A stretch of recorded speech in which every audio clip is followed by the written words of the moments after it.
everyone. Today, we will talk about the topic using OpenStack to integrate non-OpenStack service. I'm Jack, this is Junior, and this is Andrew. Here is our agenda list. We will talk about the topic using this sequence. We all come from Naver company.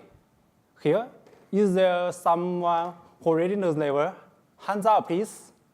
No one. Okay, I will make a brief introduction of our company. Naver was established 20 years ago, and it has more than half of the internet search market in South Korea. It is a big company having more than 8,000 employees and having some popular apps like this. Naver has our own IDC. Then here is a picture of it and has our own public cloud service as well. But we don't use OpenStack infrastructure much.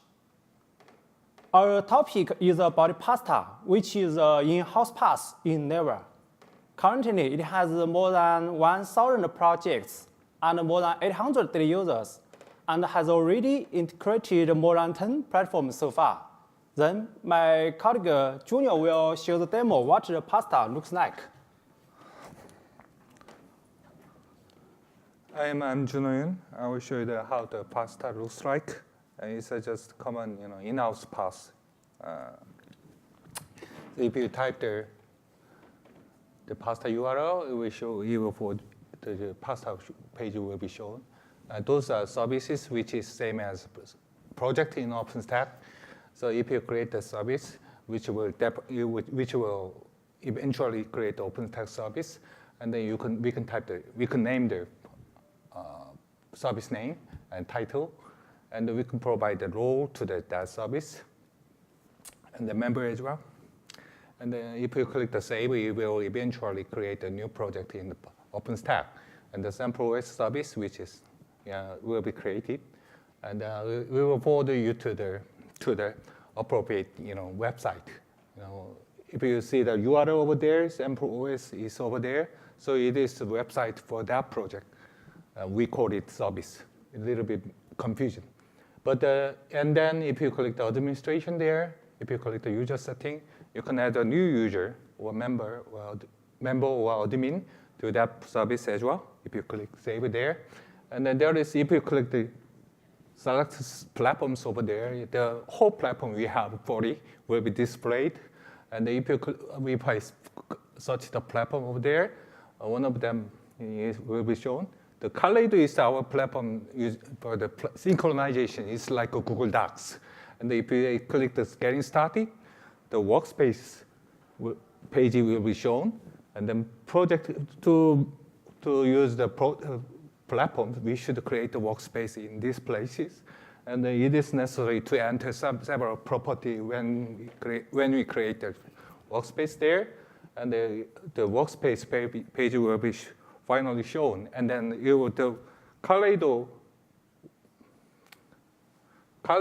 and then if you click the workspace page there, the Kaleido platform is like to use. And then if you click, just like AWS, isn't it? And then if you click the platform again, we can switch to the other platform available in this project as well. That's it. You got the idea of how Pasta works, right? No? It's too complicated? Okay, let's see the Pasta architecture. Users log into Pasta Web to access all platforms. Pasta Web and Keystone also use company SSO to authenticate.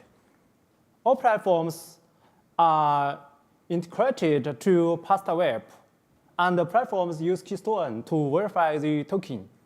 ShipDoc is a special platform, in-house Docker cluster, and it is already integrated to Pasta Web as well. Safe provides storage service for Docker container, and we use Sender to manage Safe. In future, Sender will be integrated to Pasta Web author. Currently, we currently we just do some experiments on Naver, on Nova. So from the architecture, as you can see, we use OpenStack partially to integrate our platforms. This is our today's topic. Then my colleague Andrew will tell the next part. Okay. Hello, everyone. I guess all of you want this session be ended as soon as possible, right? Actually, I want it to end much than your guys because I want to go home too. So anyway, I hope you guys are last to the end. I will explain why we need to integrate our platforms. First of all, we have so many platforms in our company, more than 40. It's even impossible for users, for developers to remember the URL. And here are some examples. For all those platforms, we don't have a single entrance. And there is no resource utilization. And there is no common user experience between those platforms. Also, there are some common features between those platforms. And normally, the platform developers developed those features again and again. Also, each platform has its own authentication and authorization. Normally, it's taken very long time to apply access right for those platforms at the first time. And also, there is a big problem. Let's say our colleague Julio set up a project. And this project used a lot of, used multiple platforms. And he needed to set up rules for each platform. That would be a huge work if there are more than 10 platforms.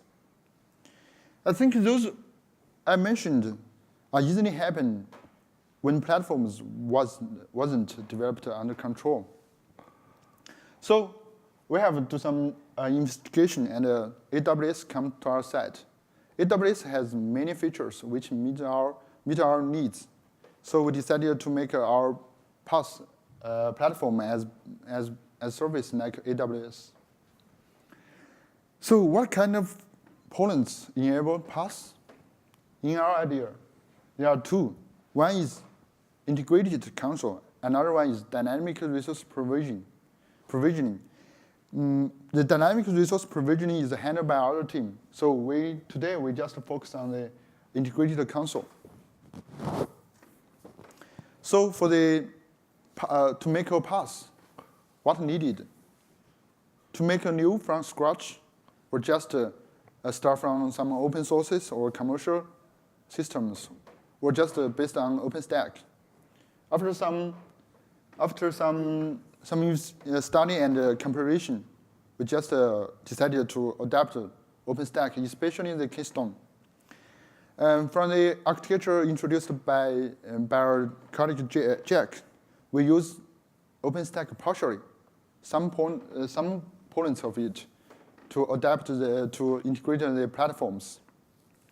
At the Boston Summit, the community announced that OpenStack can be composable, which means the components of OpenStack can be used independently.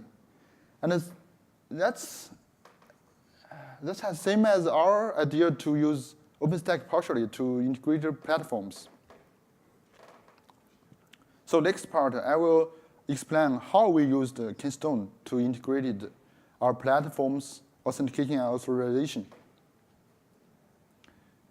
Keystone is the authentication and authorization components in OpenStack. It has many features, such as highly configurable, easy to extend by adding plugins. It has many APIs. And here is just a simple framework of Keystone. It has many backends. We can easily replace one backend to customize OpenStack. This is a simple outflow of Keystone.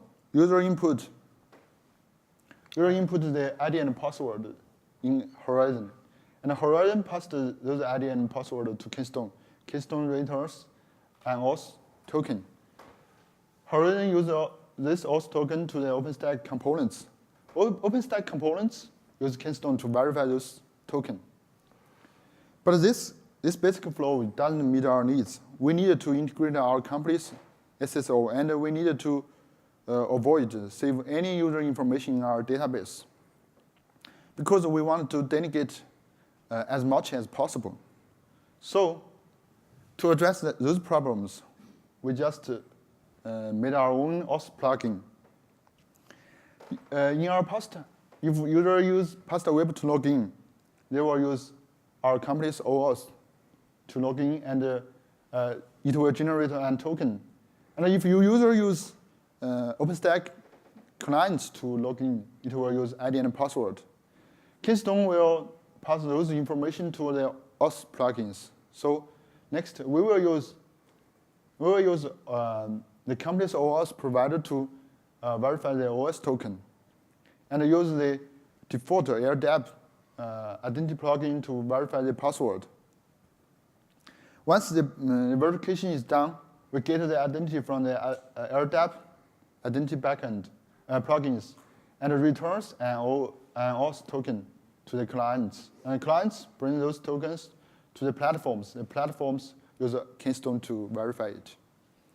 So under this architecture, we just use the company's OS as SSO to authenticate the user, and we use our company's AirDAP for retrieving the identity of users, such as user's employee number, user's email. Here is some basic flow and implementation details about our auth plugin. It's too much details, I will skip it. But there are some key points. The key points is that first, we will use our auth plugin, try the default auth method first. If failed, we use company's SSO to verify the token. And this plugin is extended from the Keystone password auth plugin. And we configure it as a password method of auth in the Keystone configuration file. But under this architecture, here is some problem about the AirDAP plugin. First, it doesn't work well if the AirDAP is read-only. All write operation will be blocked by the AirDAP because it's read-only. In our case, we only have read permission to our company's AirDAP. And the second one is that, The second one is that it's very slow if you try to retrieve a lot of users. In our company, we have more than 2,000 developers, and it took 1 or 2 minutes to retrieve to list all users. So for this, we introduced a hybrid identity plugin, which combines AirDAP and a Circle backends together. And it saves new users or updates of users in the Circle backend. And it read only from the Circle backend if query all users. This plugin is based on the Keystone hybrid backends, which developed by Susan. And it was broken when working with the latest version of OpenStack. So we fixed some problems and make it work again. And for the implementation, here the code is how the plugin combines 2 backends together. So the configuration, we just configure it as an identity driver in the Keystone configuration. And this are some basic logic about this hybrid backend. I want to point out is that the list user, just if we list all users without any condition, it will just search the Circle backends, which is a small set of users. But if we filter with some kind of condition, such as user's name, user's employee numbers, we will search the whole circle and air depth users, which is a very large set of users. Under this logic, it takes less than 1 second to list all users of circle, compared to before 1 minute to 2 minutes. It's a lot of improvement. So that's all for the how we integrated our company's authentication and authorization. And next, Juno will explain how we integrate our platform's UI. Thank you. Okay, I come back. Yeah, now it's time to talk about the platform UI integration. Well, previously I told you there was 40 platforms. Yeah, previously each platform has its own UI. Even login flow was different. Well, I think it's a common problem if the platform is was not developed under control. And then there is no consistent user experience between the platforms. So if I get used to one platform, it does not mean that I get used to the other platform. Those are completely different. I think it can be our case, but I believe it can be the common case as well. Anyway, and then the fact we have is those platforms UI are implemented by the various technology set, like some platform uses Spring and React, some platform uses Golang and jQuery, something like that. So at the first time we have some investigation on the Horizon. As you know, the Horizon Horizon is a central UI part of the OpenStack. It has a Nova UI, Neutral UI, blah blah UI as a default, and all user stuff are handled by the UI stuff are handled by the Horizon. And if we need some extend something, plugin can be installed in Horizon. Actually, eventually the real core, business logic will be forwarded to each corresponding component in OpenStack, and then those parts use a keystone to validate something. And then, but the Horizon was not fit for us because it's not, frankly speaking, it's not working in the larger user set, because in Horizon there is user role setting page, but it lists up the all users, and if I click something, and if I click some user, some role will be given to the then user. But listing more than 2,000 people in a one page make a browser shut down. It was really not working for us, so we had to devise the other way to solve this problem. And then, as you know, as I mentioned, that the Horizon plugin should be implemented in all Python and Django. So in my company, there's not much Python and Django for developers, mostly Java developers. So I could not force them to use Python.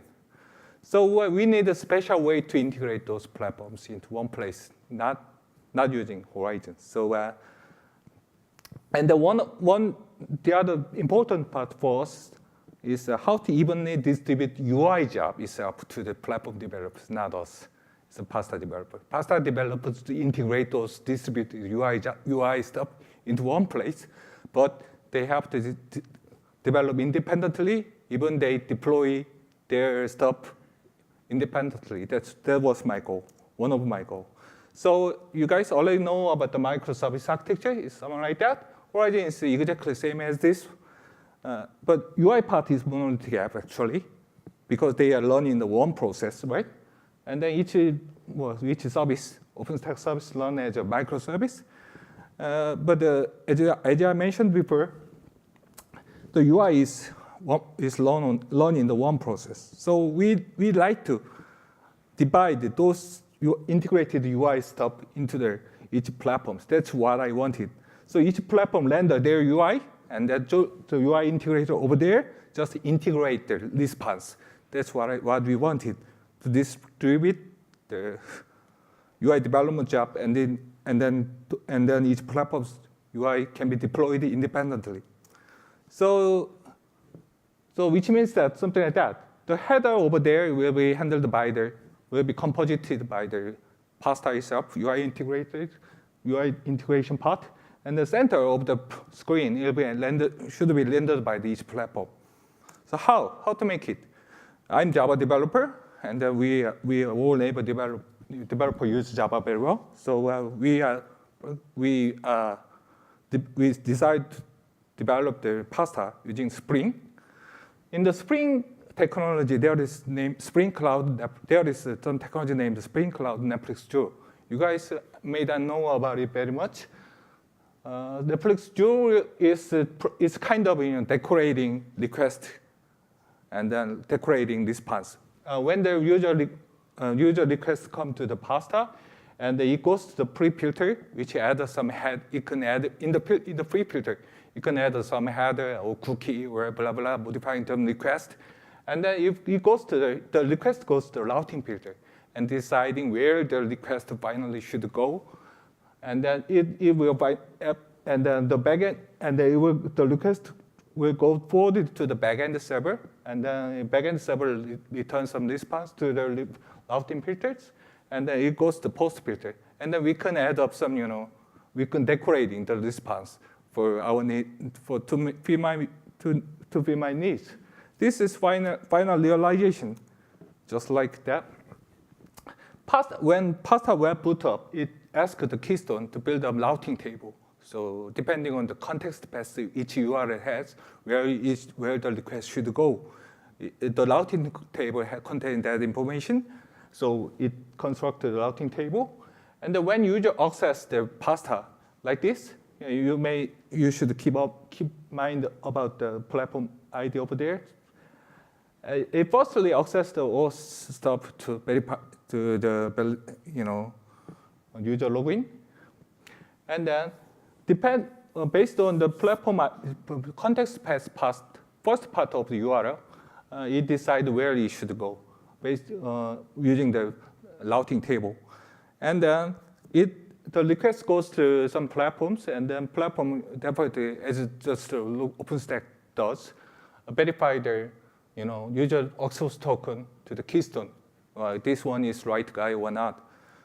Has enough permission for that resource, and then platform renders platform pages here, there, by HTML, and then it finally goes to the Joule again, and the Joule finally rendered the HTML. So how we keep the routing table in the Keystone? Well, we have a little bit different term for each, some term for the service and platform or something like that. So in the OpenStack, service is same as platform for us. So service name over there can be used as a context ID, and then depending on where the service is located, the endpoint can be registered in Keystone. So we just pick up that internal URL to the final destination of the call, which will be used in the routing table. And then it was necessary to save extra information in the service. For example, we had enabled the WebSocket stuff to be routed well to the final platform server, backend server. So those kind of information should be stored somewhere. But we use that Keystone service description field as a JSON. So keep those information. I didn't want to use an extra database to save those information, but I use that description page with the JSON format to save those information. So I finally avoided to use a database at all. I constructed this pasta website without just using the Keystone API.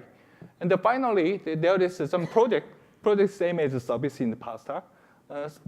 Fortunately, Keystone already supports to save the extra information about the past in the project. So it can be easily just, if you refer this URL, you can easily find out how to do it. But we contributed some API to the OpenStack J to retrieve those data easily. And final agenda is about how we package and deploy this customization into the production.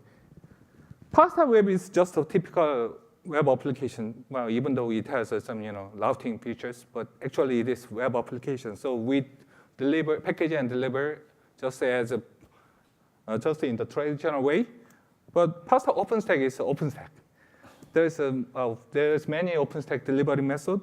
So we have to choose something which can cover our customization. Those are our requirements. Well, because there is a lot of platforms and then which is used continuously. So someone asked us there should be no downtime, and the whole system should be deployed just one click. And there is a lot. As I told you, we are 20 years old company, so we had a lot of legacy infrastructure like a hardware load balancer, and then MySQL on demand. So they asked us to adopt those. Our infra teams asked us to adopt those infra into OpenStack. And then the final one is we are asked to isolate our customization as much as possible to avoid the rebase burden. You know what it is. So nowadays Cola is quite popular to deploy the OpenStack. So we choose it. We find out that it is quite customizable and easy to scale out, and then easy to scale out. So this is how we minimize customization. We had already installed, developed several Keystone plugins. So how to embed it into those kind of extension into the Cola is about that. Fortunately, Cola supports the plugin. So if we make some Python module, something like that, if we make a Python module and then name it something like that, image and plugin name, it will be automatically recognized by the Cola logic, and it will be installed in the Cola image when we build it. So it can be easily, customization can be easily integrated with no change on the Cola code. And then the next thing is how we integrate Cola installation into how to make our Cola script to include the legacy. So Cola configuration include the legacy infrastructure. It's just not so difficult. Just disabling embedded one, just like enable MariaDB over there.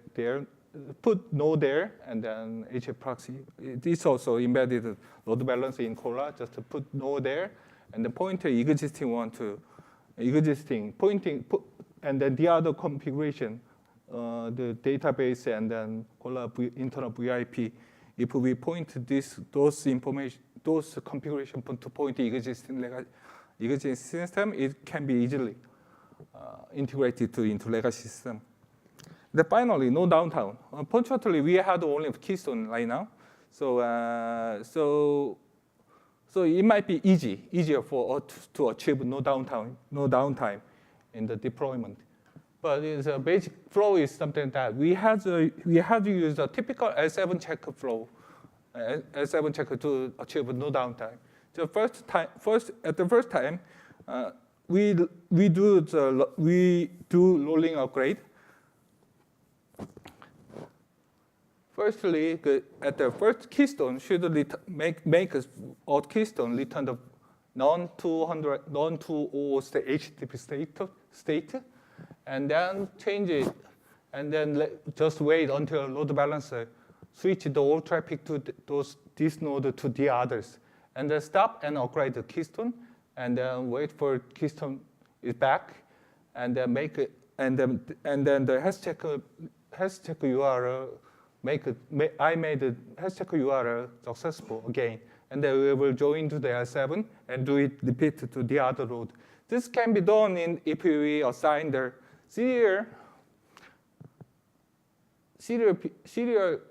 attribute on the Ansible site.yml file, it will activate the node by node. It will run the task node by node, and then we made some modification on the. We added some task about this flow in the Ansible. Colas Ansible script. So in summary, we could integrate the existing our platforms by adopting a few OpenStack components. Well, we are not as I told you, we are not the OpenStack company. OpenStack was not our main focus. Just we just selected some which fit our needs. And we found that the OpenStack components are already composable, especially Keystone. Keystone can be used to well integrated in legacy systems and then can store extra input properties if it is necessary. I told you that my pasta website doesn't use a database at all. It just uses Keystone API to build up those websites. And then we could construct the new UI using the Spring Cloud Netflix Jewel, which integrated distributed platform UI. I think this can be the new way to develop the Horizon. I hope eventually, I hope so, because I'm not a Python developer. And then Cola can be used to package and deploy customized OpenStack components. Even if you care a little bit, if you take care of a little bit, node downtime is possible. But I don't know, it will be still possible when you adopt it, when your OpenStack has a Nova. But for us, because we don't use OpenStack much, we don't use a whole OpenStack, just partially, it was possible. Okay, that's all. Any question?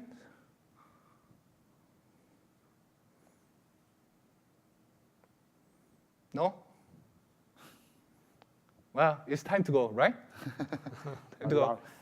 Yeah, okay, say bye-bye, Sidney. Bye-bye, Sidney.